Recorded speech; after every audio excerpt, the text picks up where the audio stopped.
ఉగాది పచ్చడిలో ఉన్న ఒక చిన్న సీక్రెట్ మీ జీవితాన్ని పూర్తిగా మార్చేస్తుంది.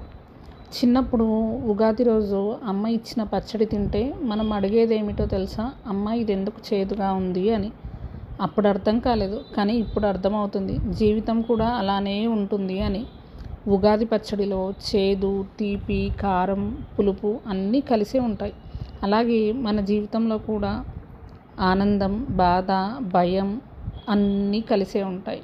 కానీ సమస్య ఏమిటంటే మనం పచ్చడిలో ఉన్న తీపిలా హ్యాపీనెస్నే కావాలనుకుంటాం, కానీ బాధను అనే చేదును వదిలేస్తాం.